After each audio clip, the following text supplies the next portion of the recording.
Morning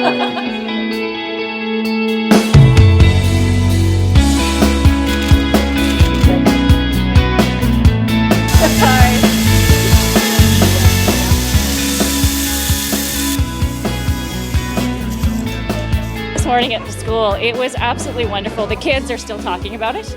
Everyone was really excited to see her there.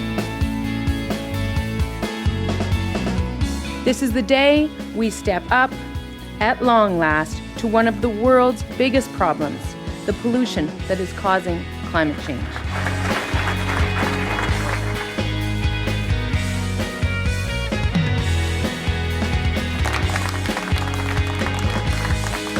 What our recommendations do is build on the theme of building a modern, dynamic system that's capable of adjusting to the changes in technology and costs going forward.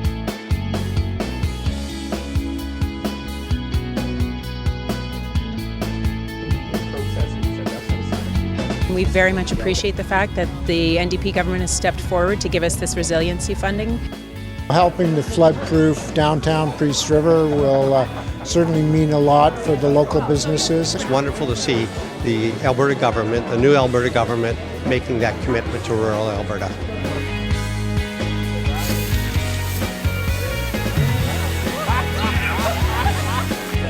Yeah, so how's this sit? Look at your legs.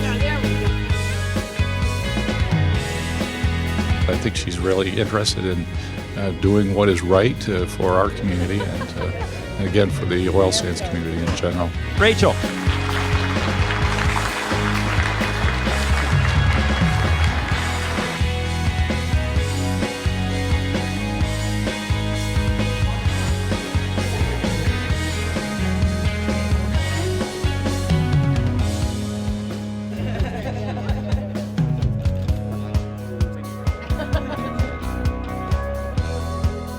Great to have the Premier here to showcase the great new facilities that we have here at the Chinook Regional Hospital.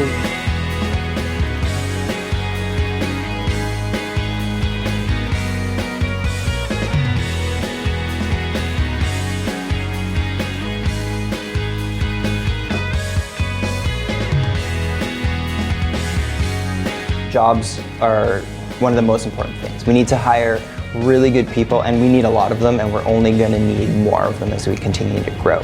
So when I hear that the Alberta government is focusing on jobs and small businesses, to me that's really exciting.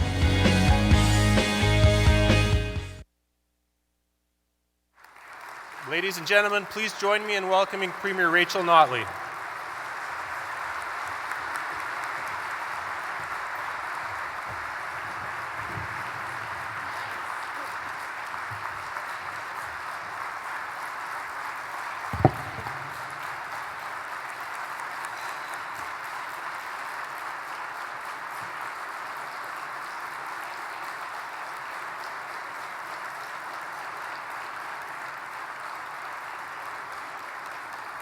Well, thank you. Thank you very much for that warm introduction, Bill, and good afternoon. Good afternoon to everyone. It's great to be here today. I'd like to begin by acknowledging that we are here today on Treaty 6 land. It's a full house, and along with Mayor Iveson and council and chamber members and guests and the city's business leaders, we're joined today by members of my government caucus and cabinet.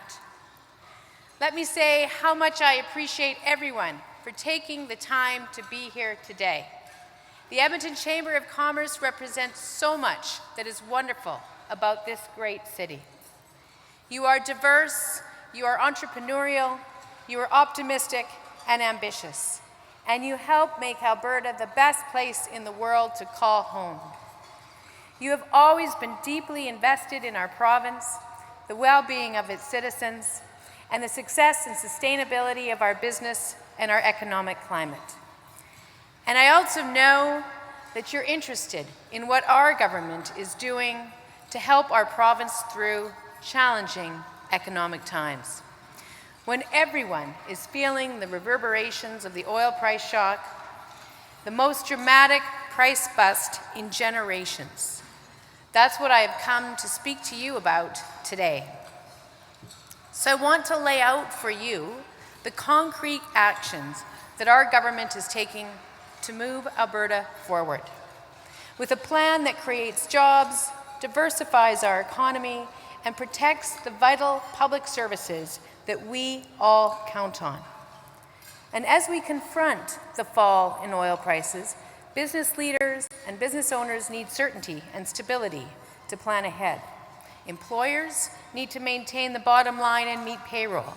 And hard-working Albertans need to know that their family's future will be secure. And that's what Budget 2016, the Alberta Jobs Plan, is all about. So let there be no doubt about the fiscal challenges that we face here in Alberta.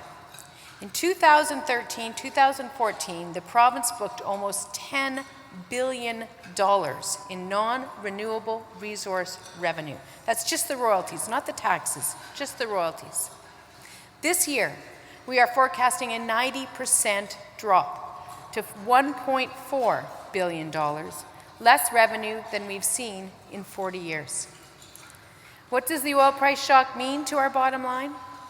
Well, it's really quite simple. It means we are facing a deficit this year of $10.4 billion. To account for the extreme volatility of oil prices, the deficit includes a $700 million risk adjustment, which goes up every year.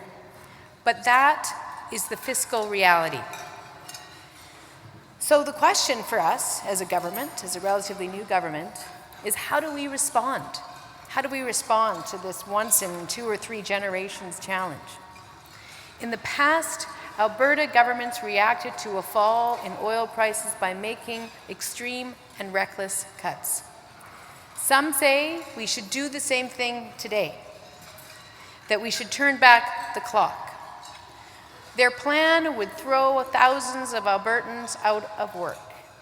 It would cut supports for families and for business, and it would put much needed infrastructure, the lifeblood of a modern, competitive economy, on indefinite hold.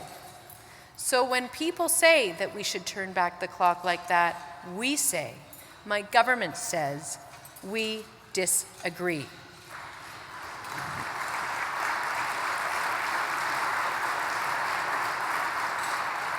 This would be a slash and burn approach that will only make a tough situation worse, and it will do nothing to create the diversified economy that we need, that is more resilient to a fall in global energy prices in the future.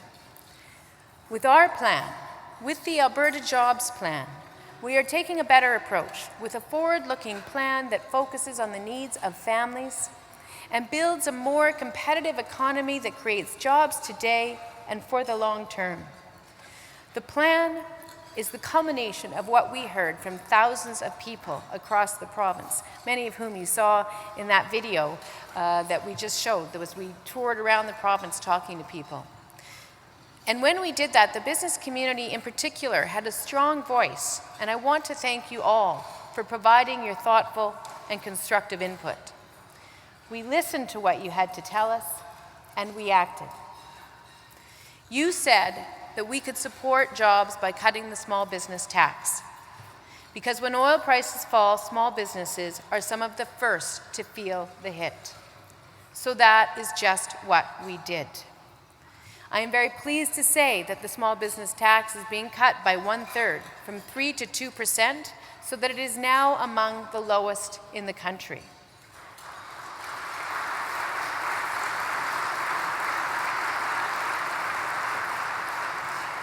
Cutting the small business tax is one important step that our government can take to help, but it's absolutely not the only one.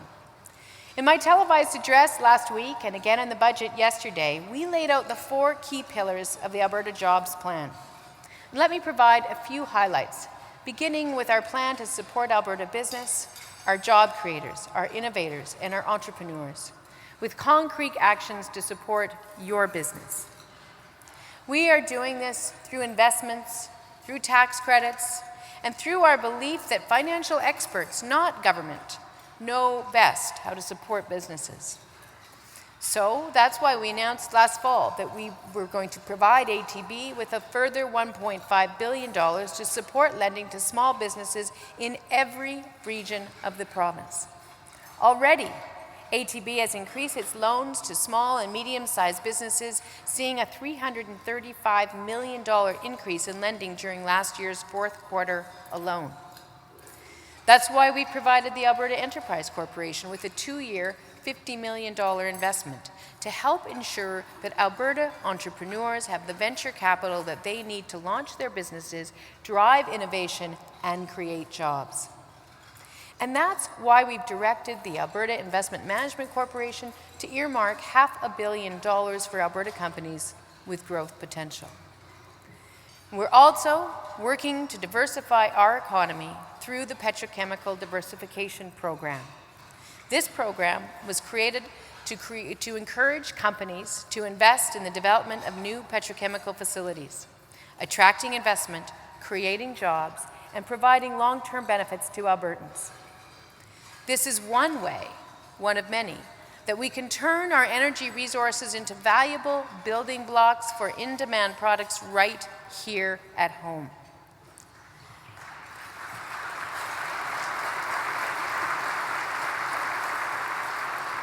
This approach to developing this resource that we have so much of and that is so valuable will bring significant benefits to workers and to their families.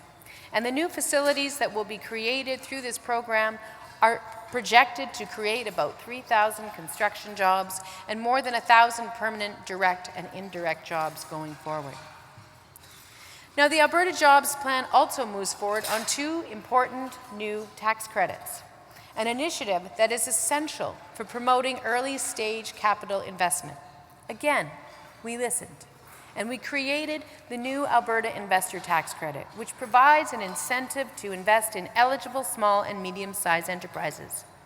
And we also announced the Capital Investment Tax Credit, which provides an incentive for the first-time acquisition of new or used property in value-added agriculture, tourism, infrastructure, culture, manufacturing, and processing industries. The new tax credits together are valued at $165 million. So I want to offer my thanks to everyone in the business community and many others who advocated very strenuously and effectively for these new tax credits and worked with us to make them a reality.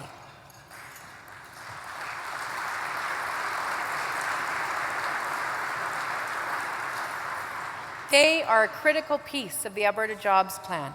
They will make Alberta's economy even more competitive. Let me also take just a few moments to point out a number of other important actions that we are taking to seize the initiative and support Alberta business. The Entrepreneurship Incubator Program will help entrepreneurs and small and medium-sized businesses bring their ideas to market. We are providing $10 million to Innovate Calgary, Tech Edmonton, and regional commercialization organizations to support the innovation and job creation. We're providing the Alberta Enterprise Corporation with an additional $25 million to spur innovation and job growth in Alberta's knowledge economy. And this adds to the $50 million commitment to AEC that I mentioned earlier. We've earmarked $10 million to expand the AgriValue Processing Incubator Program, supporting further success in creating new companies in Alberta's food industry. An investment of $5 million will help Alberta attract major investments and new headquarters to our province. And we've committed $10 million for the Regional Economic Development Program. This initiative supports community and businesses and leaders to come together and collaborate on local strategies to promote a wide range of industries in their area, from tourism to value-added processing. Now, as the Finance Minister said yesterday in his budget address, these job creation initiatives reflect our government's central commitment to Albertans. In tough economic times, we've got your back.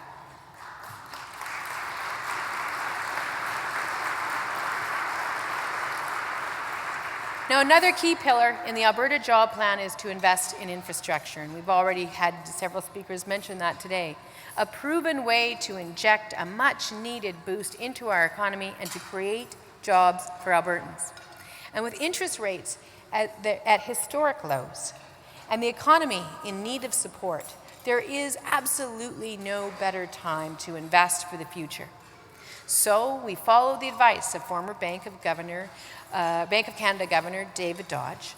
And last October, as many of you know, we announced an ambitious $34 billion capital plan to build and upgrade new roads, transit, schools, and hospitals across this province.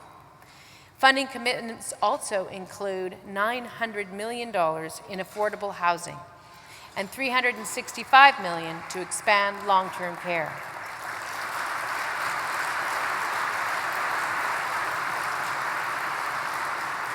Through that, we'll be funding more than 2,000 new long-term care beds for seniors throughout Alberta. And here in Edmonton, 35 school projects will add nearly 19,000 new student spaces. We expect the Royal Alberta Museum to be completed this year thanks to an investment of $375 million, which included $122 million from the federal government. And construction on the Northern Alberta Urology Centre is also expected to be complete this year. And construction is currently underway on the Royal Alex Hospital Concurrent Disorder Capable Treatment Continuum. This project will create much needed mental health and addiction treatment capacity here in Edmonton. So let me be clear. These are real infrastructure projects where real cement has actually been poured and a real school and a real road will be built. And they will create thousands of jobs today for Albertans and leave a lasting legacy for future generations. Also, very real is the importance of our energy industry to Albertans. And the Alberta Jobs Plan takes action to diversify Alberta's energy industry and our energy markets. Now, despite the pain we're feeling over oil prices today, Albertans have enjoyed the advantages of being a resource-rich province. And energy will always play a pivotal role in Alberta's economy. Quite frankly, it's just the roller coaster ride that we could do without. So we can't afford to wait any longer to reduce our vulnerability to energy prices and to open up new energy markets. So last November, I stood alongside leaders in industry and First Nations and with climate and environmental leaders to launch our climate leadership strategy. I took the strategy to Paris, where I'm very proud to say it was widely well received. And one of the strategy's aim is to secure Alberta's economy by diversifying our energy industry and opening up new markets for oil. Our climate leadership plan will phase out emissions from coal power generation to reduce pollution. It will implement a world-leading methane reduction plan. It will invest in new green infrastructure and help to grow Alberta's renewable energy industry. And it will advance new technologies that will increase non-renewable energy productivity and efficiency, creating new products for exports as we grow our place as a progressive world energy leader.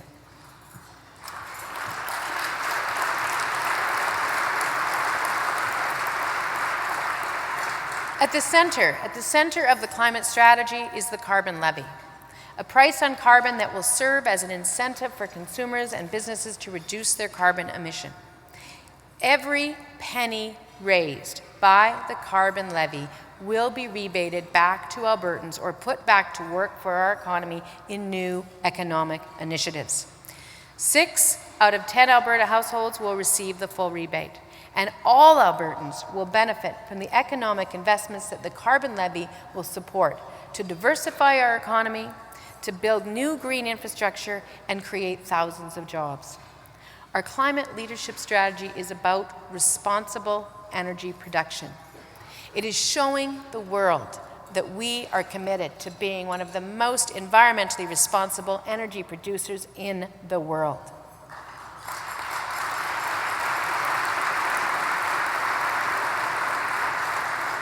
As a result, I am absolutely convinced that it will also help open new markets for our products and ensure Albertans get full value from the energy that we sell. And to do that, we need to get the infrastructure to get our energy to new customers. Market access is so important to the future of Alberta and of our country. Alberta pipelines are the safest and most environmentally responsible way to transport oil.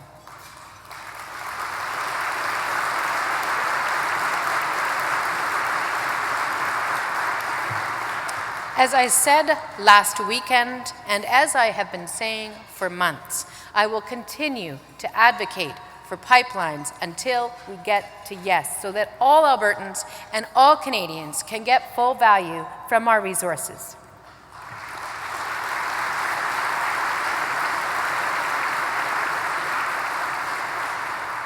And while I'm on the subject of getting to yes, let me also say that we need to get a yes from the federal government to change EI rules for Edmonton and surrounding communities.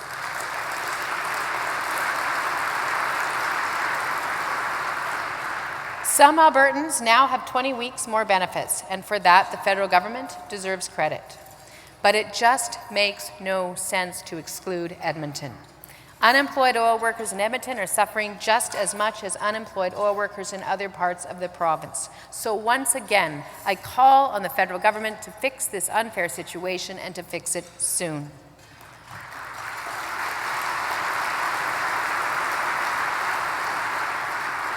Supporting unemployed Albertans through expanded EI is one step that we can take to help families get back on their feet. So too are the steps that our government is taking to support children and their families. I have always said that we need to protect our most vulnerable, and that means no child should go hungry just because the price of oil is down. So this summer, our government is implementing the Alberta Child Benefit and enhancing the Alberta Family Employment Tax Credit, actions that will improve life for 380,000 children in Alberta.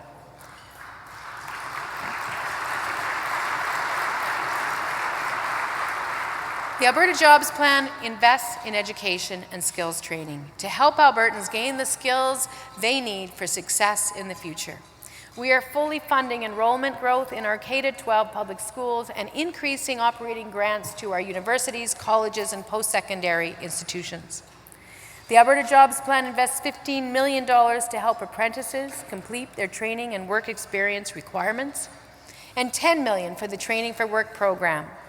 This program targets unemployed or marginally employed Albertans, including women, Indigenous people, and newcomers, to help them secure and maintain employment in high-demand jobs. We're giving Albertans the tools that they need to succeed.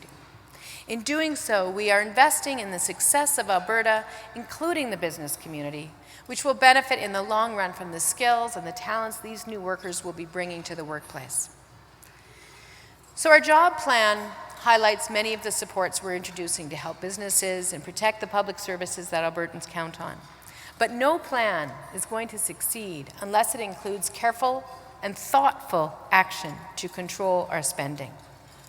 So yesterday, Minister Ceci highlighted the steps we're taking on that front, including amalgamating or dissolving 26 agencies, boards, and commissions, freezing salaries at government agencies, boards, and commissions, and commencing a compensation review at these agencies. Freezing salaries for cabinet MLAs and political staff for the entire term of the legislature. Freezing senior public servant salaries for 2 years. And reducing budgets for supplies and government departments by nearly 2% this year. And deferring some of our campaign promises, slowing down their rollout, and reallocating savings to where they're most needed. Not something I wanted to do, but you just got to do it. So to be clear, cutting costs does not mean cutting access to the public services Albertans count on. It doesn't mean slashing and burning healthcare and education, only to restore funding when oil prices go up. Quite frankly, that kind of unpredictable budget making is in itself wasteful and inefficient. It throws more people out of work and it does nothing to address unemployment. So instead of extreme reckless cuts, our government is taking thoughtful, practical, and sustainable action. We will provide, and we will protect vital public services like healthcare and education by funding them and maintaining them responsibly. But we will bend the cost increase curve down. So for example, operating increases for public health care, which takes up the largest part of our budget, have increased by an average of 6% each year over the last 10 years. The Minister of Health, working with her dedicated healthcare partners, is bringing cost increases down. Over the next 3 years, the operating budget for healthcare will increase by an average of 2.5%. The bottom line, owing to our efforts to carefully control spending while protecting public services, the overall growth in the government's operating budget falls to an average of 2% for the next 3 years. At the same time, Alberta maintains the lowest overall tax regime in Canada, with no provincial sales tax, no payroll tax, and no healthcare premiums.